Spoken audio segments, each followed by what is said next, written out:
Dear students of BCom final year, hope all is well. Last exam also went well. I hope so. I went through the question paper. Almost all the questions we discussed through the series was there. Hope all of you has cracked it well. So this is our second series. Through this series we are going to discuss Eco 9, Money, Banking and Financial Institution. Important PYQs and answers we are going to discuss in this series. So today we are going to discuss block number 1, unit 1 and 2, important PYQs. So before getting into the video, just a request as usual, those who didn't visit, please visit the channel. If you like the content, please like, share and subscribe. And those who are with us through the journey, please continue the journey because many more videos are going to come. Okay, so please be there with us. So your support is very much needed for us. So let's get started. Yeah, before getting into the topic, just a quick glance of question paper pattern and the important PYQs from these two units. Okay, so the paper contains 3 sections, A, B and C. So section A carries 12 marks. You have to answer any 2 questions. 4 to 5 questions will be there. Out of that you have to write 2 questions and each question carry 12 marks. Okay, section B, you have to answer also 2 questions, so each question carry 8 marks. And the last section is write a note on any 2 questions, and for that each question carry 5 marks, so total 50 marks and maximum time is 2 hours, right? So that's the pattern.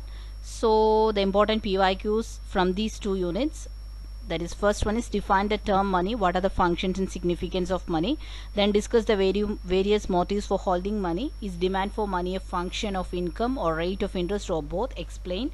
Then compare the classical and neoclassical theories of demand of money. State the functions of money and significance of money in a modern capitalist economy. Then evils of money, velocity of money. So these are the important PYQs of this unit, right? So the first question, define the term money, what are the functions and significance of money? So the legal definition, functional definition, you have to learn one of these definition. So legal definition is money is anything declared by law as money. So functional definition says that money is anything that acts as a medium of exchange, a measure of value, store of value and a standard for deferred payment. So you know it, it's a medium of exchange, it measures value, it's acting as a store of value and it's a standard for deferred payment. Okay, so now the functions of money. Money is a matter of functions. 4 functions are there. It's a medium, it's a measure, standard and store, that we already discussed in the definition, that's acting as a medium of exchange, measure of value, store of value and standard of deferred payment. So we can say that it is a 4 function matter. So that is medium, measure, standard and store. So now the primary function, it has primary function, secondary function and some contingent functions. Okay, so first we are starting with primary function. So the first primary function is it's a medium of exchange. It means that money acts as an intermediary for goods and services, and it's a measure of value or unit of value. It acts as a measure of value. So whenever we are saying, so each unit costs this much, so it's a measure of value, right?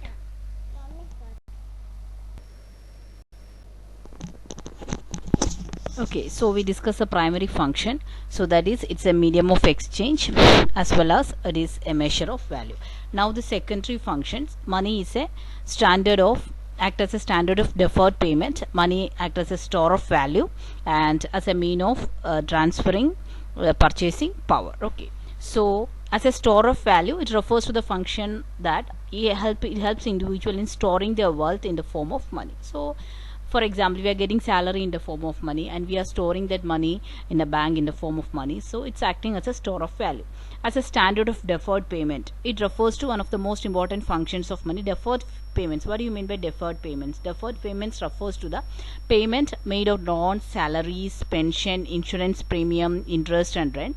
So the necessary condition for this deferred payment is that amount of repaid money should be the same as it was at the time of purchase of goods. Since all the goods and services can be expressed in money, it makes the future payment easy and functional one. Okay, so it acts as a standard for deferred payment. You know, deferred payment, it refers to the payment based on loans, salaries, pension, insurance, etc. And the necessary condition is that the amount of repaid money should be the same as it was at the time of purchase of the good. Okay, so second function we discussed. The third secondary function is money act as a mean of transferring purchasing power. So it's a most convenient form in which the value can be transferred from one person to another and also from one place to another, right?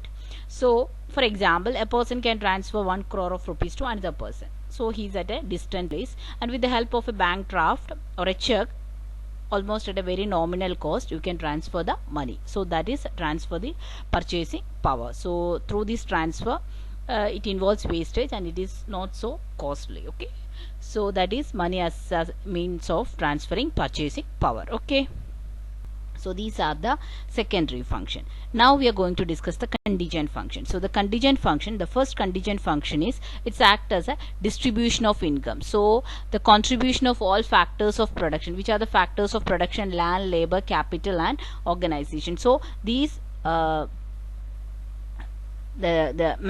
is okay. So these constitute our national product. So the national product is also known as national income. So this national income is to be distributed among the stated factor of production. Okay, so the contribution from all the factors of production are taken into account while we are calculating the national income. So this national income has to be distributed among these above stated factors of production, right? Okay, so we discuss the secondary function. Under contingent function, we discuss the distribution of national income. So national income means it is the value of goods and services produced in a country during a financial year. Okay, so now the second one is it acts as a maximization of utility and profit. Okay, so maximization of utility. What do you mean by utility? Utility is the satisfaction a consumer used to get while he is meeting his demand. So that is known as utility. So you have marginal utility and all. So the total utility, we can say that the psychological satisfaction a consumer used to get from the consumption. Okay, so then that is, it is acting as a utility is also measured in terms of money. So a consumer tries to get a maximum satisfaction by adjusting his expenditure on variety of commodities with a heap of money. Okay, so you have 10,000 rupees with you. So with using that 10,000 rupees, you are trying to satisfy your demands. Okay, so that is one of the function of money. Next one is basis of credit. Money constitute the basis of credit. Okay, bank create credit with the help of money. So and any increase in or decrease in the money supply, that leads to the availability. So when we are saying that okay, the price is increasing, so the inflation is happening, the money flow in the economy will be high, so the people are spending more, right?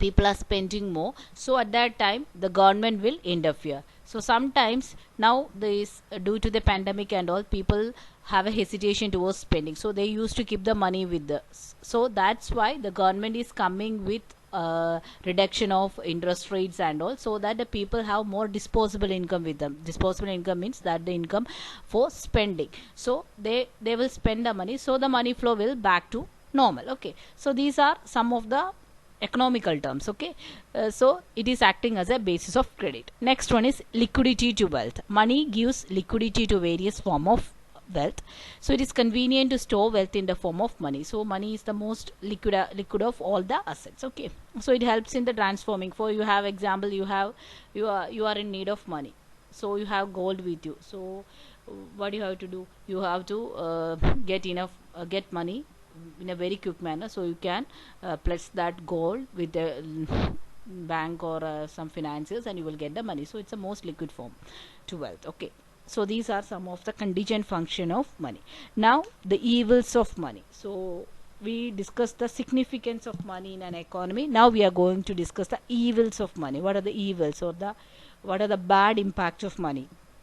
It has economic defect as well as social defect. Economic defect means, so economic inequalities will arise. Currently we are seeing that is, some people have enough money with them, some are in shortage of money, so economic disparity will happen.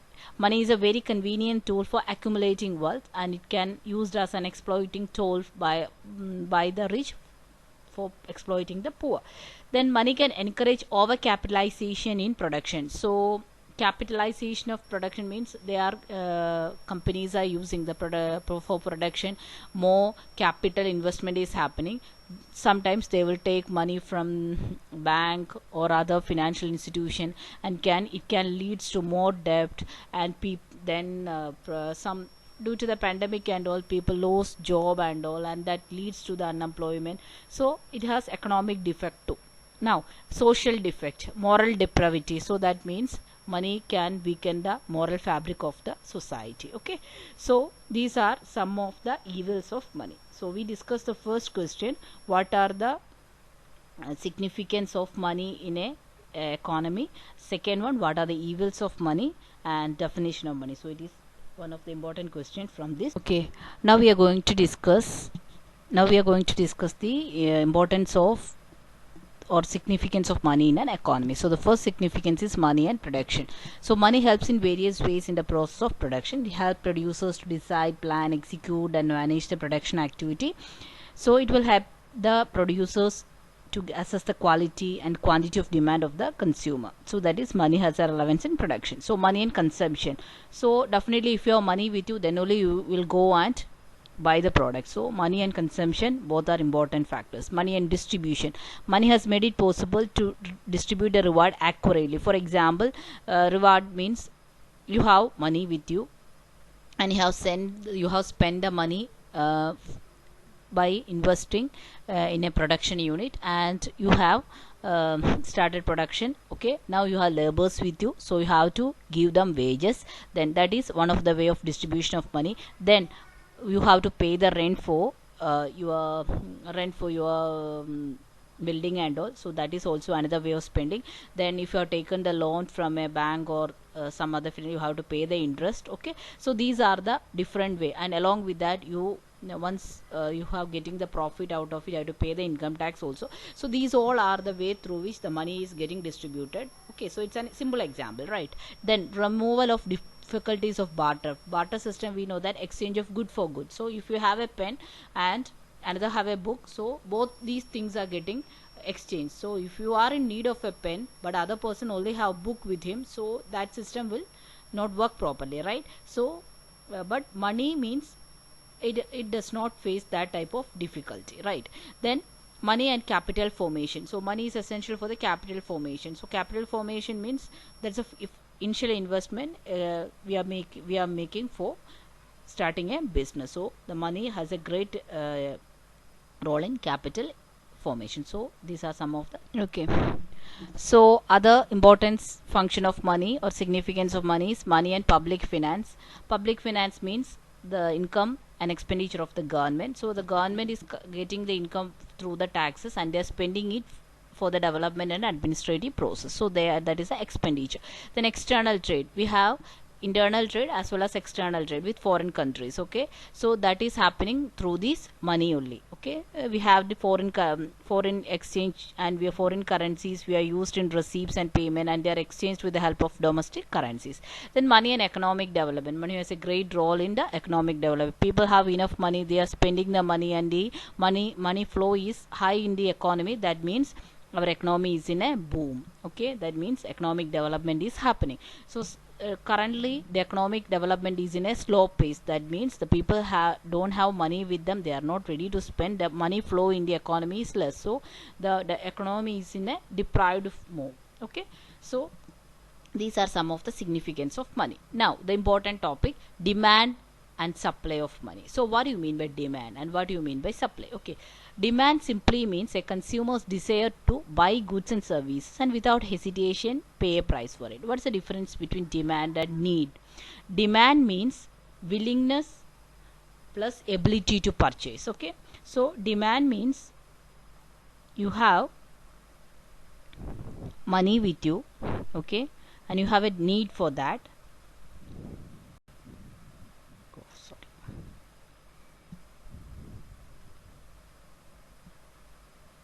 Okay, so demand equal to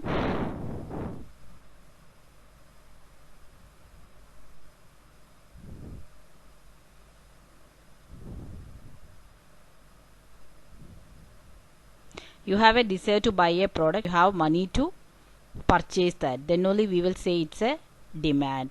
You have a need of a product, but you don't have the money to meet that need, so that is not a demand. Okay, that's a basic difference between demand and need. So demand for money in an economy implies the sum total of money demanded by the all individual household in the economy. So demand of money means the need of money each individual as well as the household need for their spending purpose. So that is demand for money, right? Okay, we discussed the demand for money. We discussed that what do you mean by demand. Demand means the willingness to purchase plus willingness to purchase plus ability to pay that. Okay, that is known as demand. So demand for money is the demand for money by all the households and individual of an economy for satisfying their needs. Okay, so there are mainly three theories on the basis of the era they evolved. We have classical approach theory, that's the first one, then the neoclassical approaches, and then the modern theories. First we are going to discuss the classical approach theory. The classical approach theory was put forward by Mill and Irving Fisher. Okay, Mill and Irving Fisher, and according to this theory, the people are in need of money, or people holding the money for their day-to-day transaction. People are holding the money for meeting their day-to-day transaction. Okay, so the amount of money that is needed or amount of money in demand is directly proportional to the volume of transaction. Volume of transaction means the exchange of goods and services happen between the people. Okay, so this theory can be otherwise known as Fisher's approach. In your question paper, if they are asking discuss the Fisher approach, you have to remember that it is the classical approach theory, right?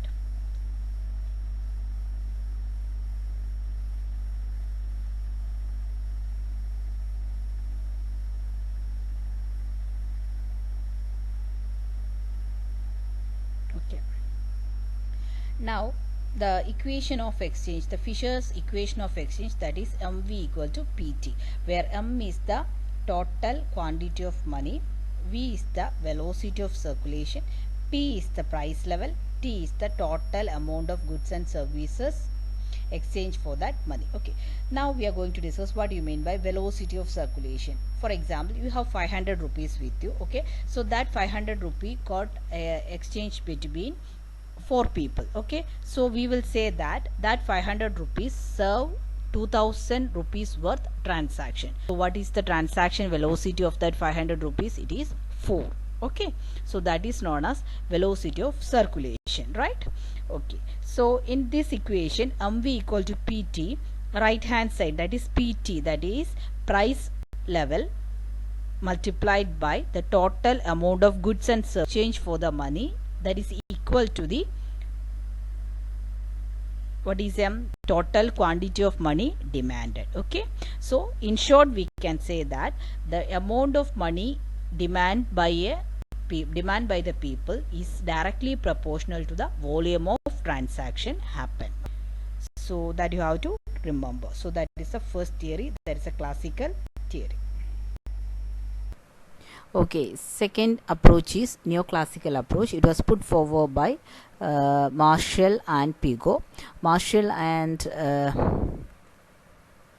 so according to this approach, this MD, that is the demand of money, equal to KY, where K is the constant. It is known as Cambridge constant. So this equation has another name, that is the Cambridge equation or Cambridge equation approach. Okay, so according to this concept, the amount of money demanded by the people is proportional to the money value of national income. National income means the total value of goods and service produced in a country during a financial year. Okay, so the Cambridge constant K gives us the gives us an idea that what proportion of money the people wants to hold with themselves. Okay, so in short we can say that the amount of money demanded is directly proportional to the volume of transaction. That is in the case of Fisher approach. I am in need of my demand is 1000 rupees, that means my volume of transaction is 1000 rupees. Okay, but in the case of neoclassical approach, if I am demanding 1000 rupees, that means that my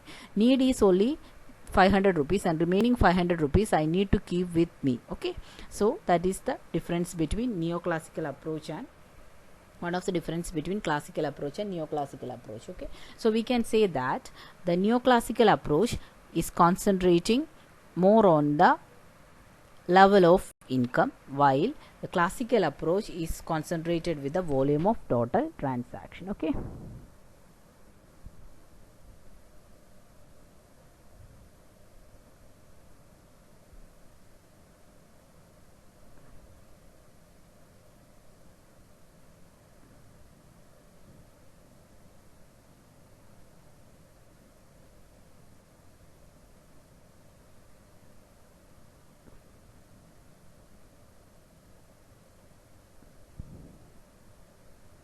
okay.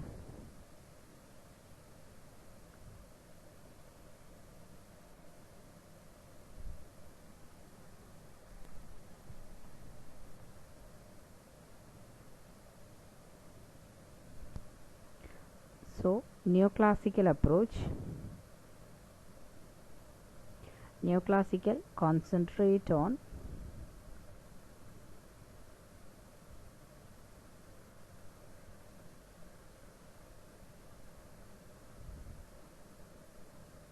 level of income. Okay, Fisher approach concentrate on volume of transaction. Okay,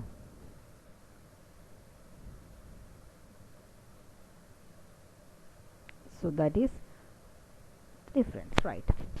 Okay, so how you have to learn the equation md equal to k p y. Okay, so in this figure you can see that where changes in the demand for money are in direct proportion to the change in y. Okay, the proportion between them is equal to k. It may be noted that the Cambridge equation specify the demand for money as a function of money income. Okay, so here the Cambridge equation specify the demand for money as a function of money income, that we know that is m raised to d equal to k into y. Okay, right. So one of the key feature of this equation is that it shows a proportionate relationship between md, that is the amount of money demand, is having a relationship between p and y, where p is the, what do you mean by p? P is the price level and y is the real national income. So it implies that any change in p or in real national, any change in p and y can lead to an equal proportionate change in the demand for money. Okay, so that is income elasticity as well as the price elasticity of the demand are both equal to unity. So whenever there is a change in the price level or in the real national income, it has a direct it has a direct relationship with the amount of money demanded. So the classical approach is concerned with the volume of total transaction, while Cambridge approach focused primarily on the level of income. Clear? So that is the important points coming under neoclassic.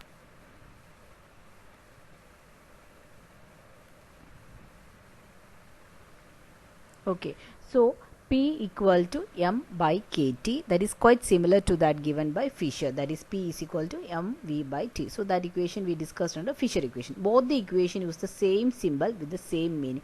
Only difference lies in v and k. Okay, that is P equal to m divided by kt. Okay, so that is the equation of Cambridge. Okay, so where k is the Cambridge constant. Okay, so P equal to m v by t, so that is the Fisherian approach. Okay, Fisherian approach where v is the velocity of transaction. Okay, velocity of money.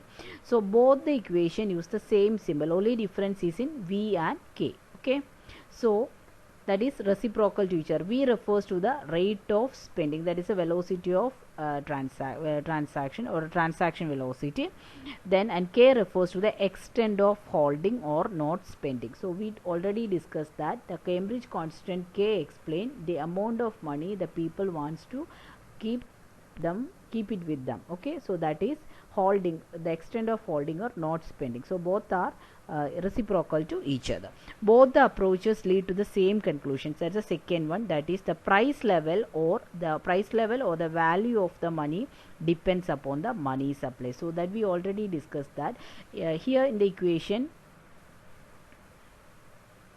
okay,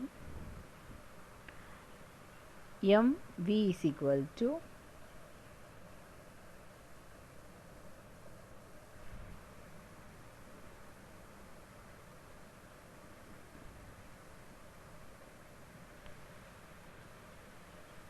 PT. Here it's a supply side, and this is the supply side, and this is the demand side.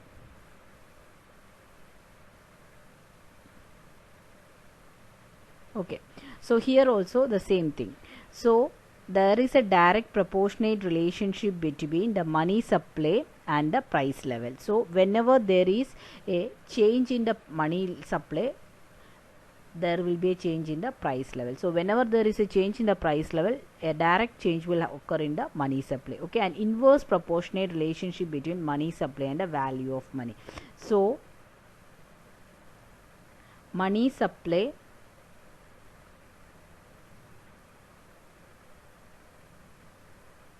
is directly proportional to price level. That is the first one. Then money supply is inversely proportional to the value of money.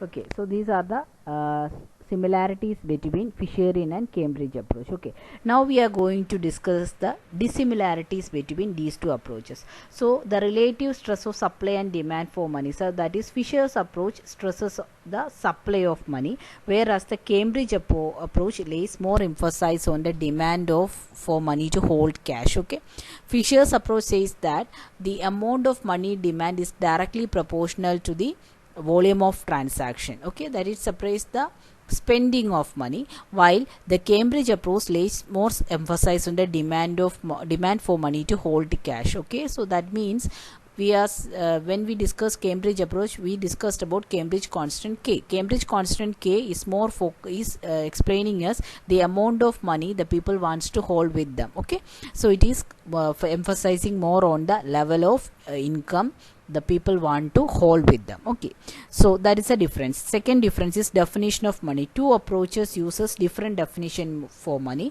The Fisherian approach consider money as a medium of exchange. Okay, so that is, it is according to Fisherian approach, the amount of money demand is directly proportional to volume of transaction. Here they are considering money as a medium of exchange. Okay, whereas the Cambridge approach stresses the store of value functions. Okay, when we discussed about the definition of money, we discussed money has four main functions. So which are they? They are it's a medium of exchange, it's a store of value. Okay, right, it is a clear. So here it is considering, according to Fisherian approach, it is money is considered as a medium of exchange, that function is served. Okay, whereas in Cambridge approach it's considered as a store of value. Clear?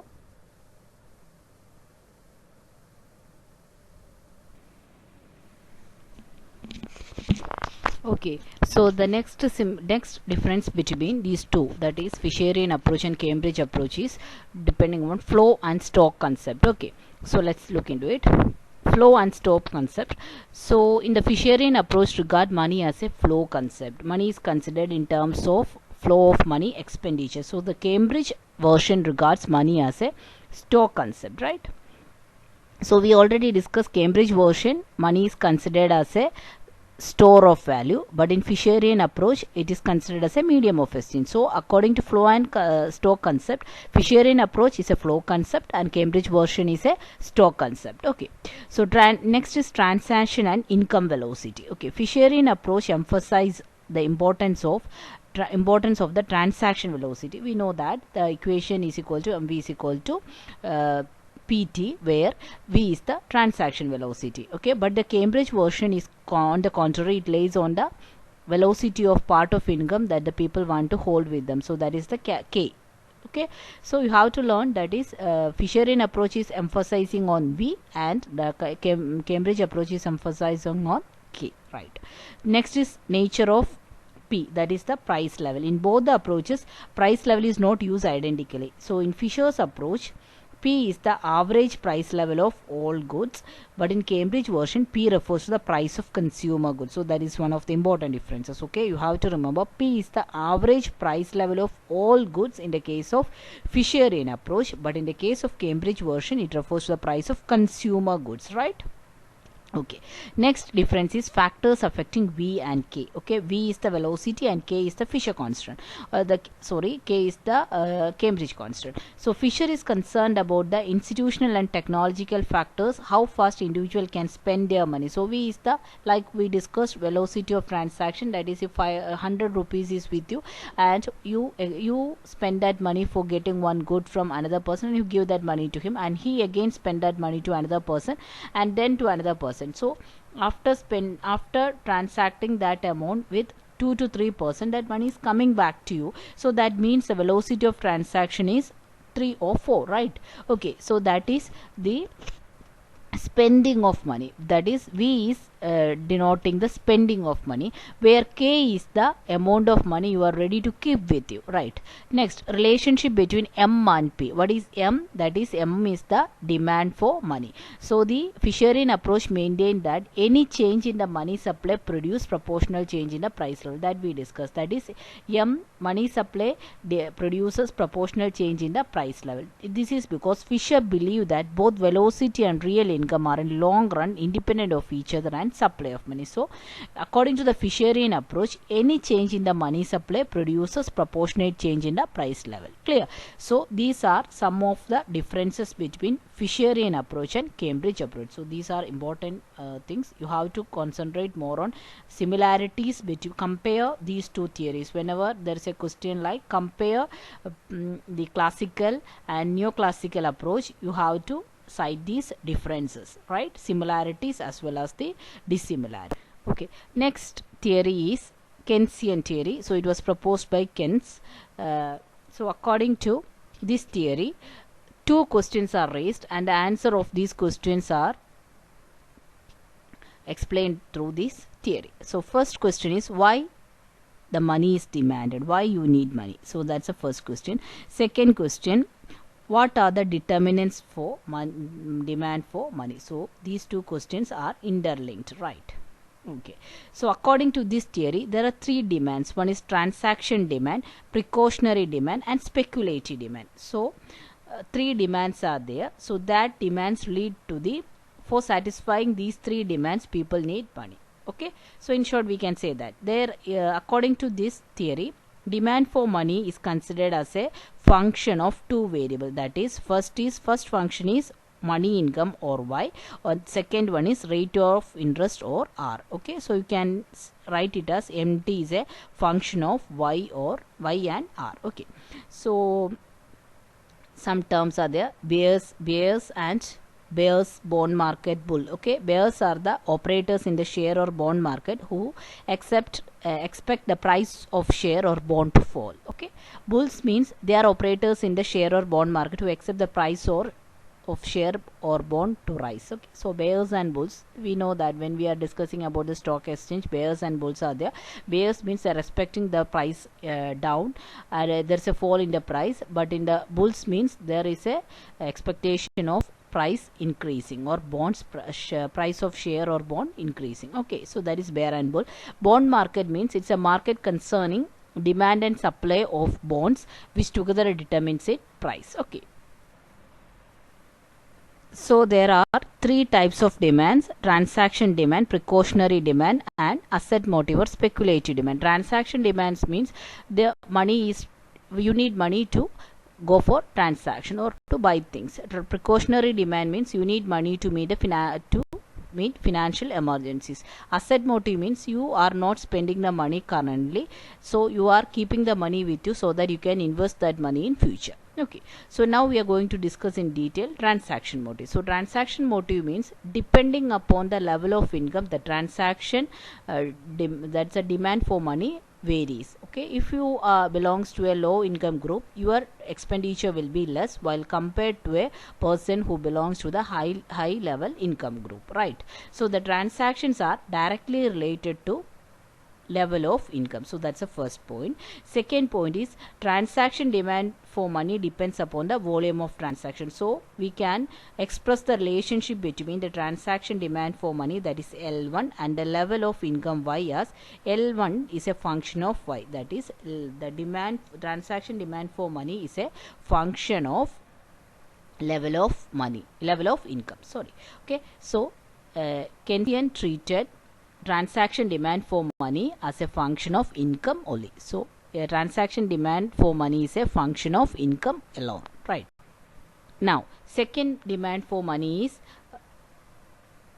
precautionary demand for money. So precaution, what do you mean by precaution? That is, you are keeping the money for a safety purpose. So the money we needed, we are keeping with ourselves for meeting some unforeseen things in future, or uncertain, if some uncertain things are happening, we have to meet the need, right? So we have to keep certain amount of money with us. So currently we are moving through an unprecedented situation, so we reduced our spending, so we now focused on bare minimum of spending, right? So that means we are keeping the money for meeting the precautionary demands, right? So like the transaction demand, precautionary demand of money also related to the level of income. It varies directly with it. So for example, like I told, if you are earning 1000 rupees, out of 1000 rupees you are keeping, you can keep only 100 rupees with you for meeting the precautionary motive. But if you are having a salary of 1 lakh or 2 lakh rupees, then sometimes you can keep 1 lakh rupee as a precautionary amount of money. Okay, so that is also depending upon the level of income. Okay, so a firm's precautionary demand for money is influenced not only by the level of income of the firm, but also by the factors like political situation, business condition prevailing in the economy. So Keynesian approach aggregated transaction and precautionary demand for money and pointed out that these two demands are stable function of level of national income. Okay, so you have to learn that precautionary demand is also related to the level of income. Clear?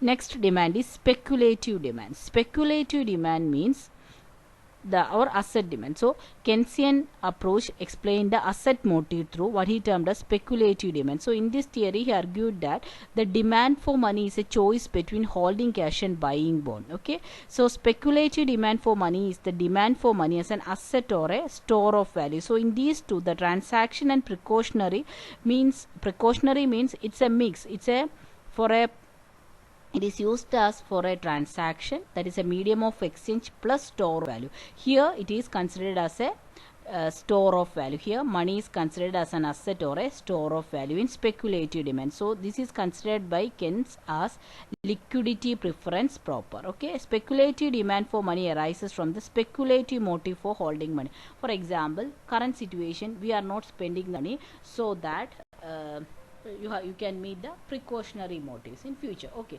so for example, currently we have 2 lakh rupees with you. Okay, so you think that okay, the real estate price is high, so it's not worth to invest now, so will we wait some time? If the price is getting down, we will go for an investment. For example, gold price is getting high now.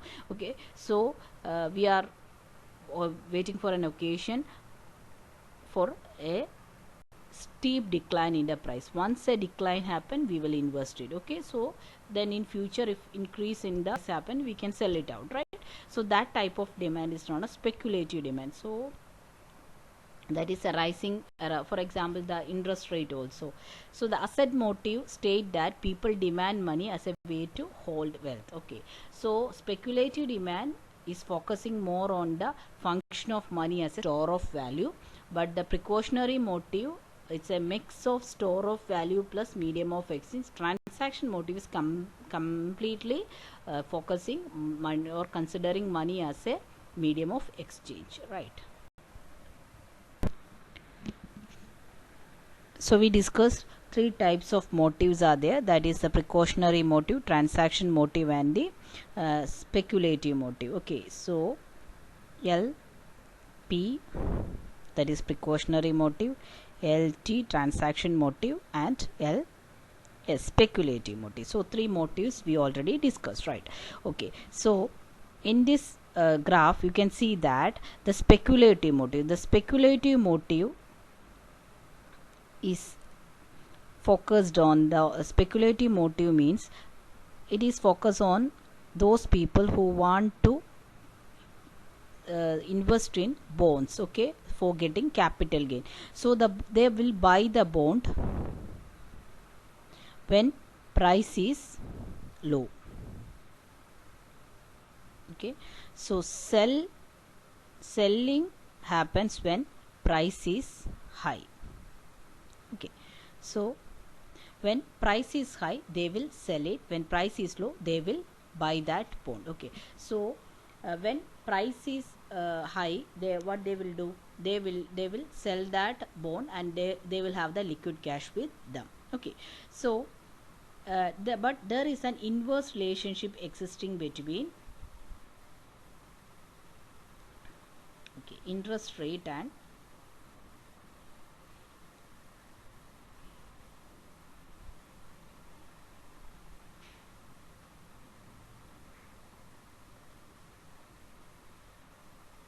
bond price.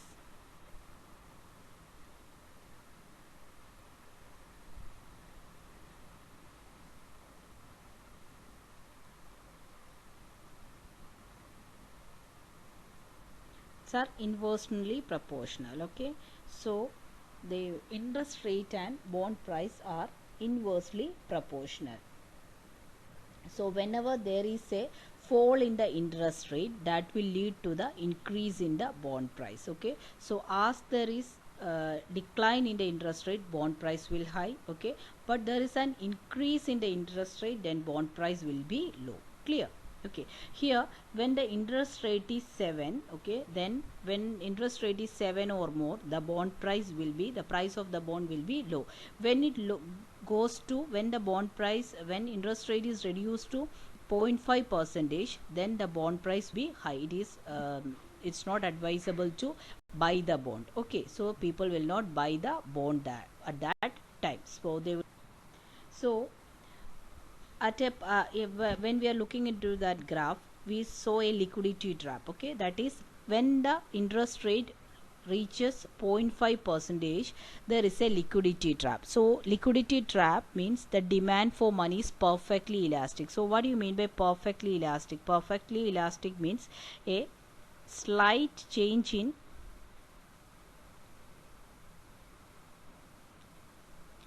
price cause change in demand. Okay, so that is known as perfectly elastic demand. Okay, so in the liquidity trap, the demand for money is perfectly elastic. So at that time, in that situation, when the rate of interest falls down to 0.5 percentage or below, then that's a minimum limit below which the rate of interest cannot fall. So below that limit the interest rate will not fall. Okay, so the fall, the flat part of the curve indicate that the expectation about the future fall in the bond price is so universal that everyone will hold the cash and not bond. Okay, so at that time people, when the economy is passing through a liquidity trap, the people will not hold their bond, they will sell it out and they will hold the cash only. Okay, so the impact of increasing, so that will people will increase, will sell out that bond and the money will be with them. So the impact of increasing the money supply will happen. Okay, if interest rate are low, the people will tend to expect rising interest rate and therefore the fall in the price of bond, and in this case the demand for holding wealth in the form of money will be higher. Okay, so during the liquidity trap, the people will have a tendency to hold the wealth in the form of money, not in the form of bond. Clear? Okay, so next is this total demand for money. So that is according to the Keynesian theory, we already discussed that, that is MD equal to L1, that is LS speculative motive plus precautionary motive plus then transaction motive. The precautionary motive and transaction motive, that is depending upon the level of income. Okay, and LS is depending upon the rate of interest. Okay, so when level of income increases, transaction motive also, transaction demand also increases, then precautionary demand also increases. People have enough money with then they will spend that money, or they will keep the money for meeting the precautionary need. But in the case of speculative motive, when the interest rate is high, okay, people will not keep the money with them. What they will do, they will invest the money. Okay, when interest rate is low, they will sell the bond and they will keep the money. Okay, so that's why we say that these LS, that is LS, is interest elastic.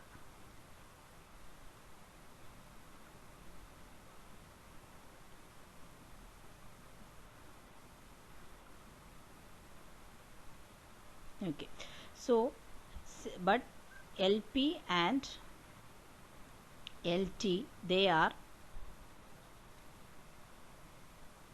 interest inelastic.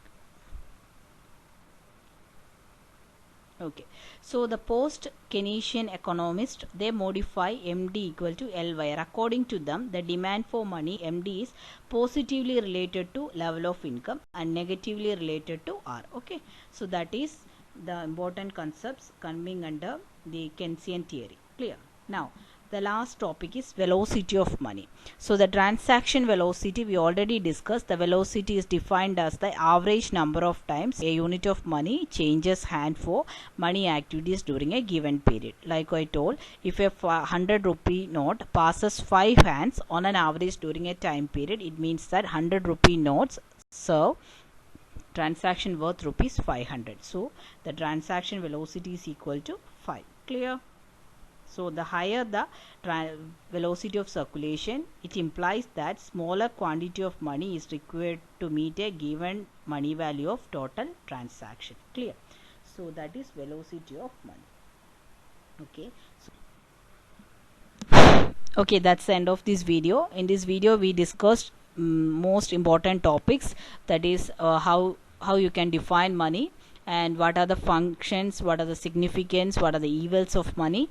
Then we discussed in second unit the most important topics, what are the theories related to the demand for money, and we discussed classical approaches, that is the Fisher approach, then Cambridge approach, then we discussed Keynesian approach, and in Keynesian approach we discussed the three motives, that is transaction, precautionary and speculative motive, and what is the relationship between interest rate and the level of income between these three motives. All these things we discussed in this topic, in this video. I hope these concepts are clear to you all. If you have any doubt, please put a comment in the comment section. Okay, so we will come with the next video within 1 or 2 days. Okay, so go through the video. If you like the video, please like, share and subscribe. Okay, so study hard. Maximum 4 to 5 days are left for the exam. Okay, so study hard, concentrate more on studies. All the best, stay safe, stay healthy. See you with next video. Until then, bye.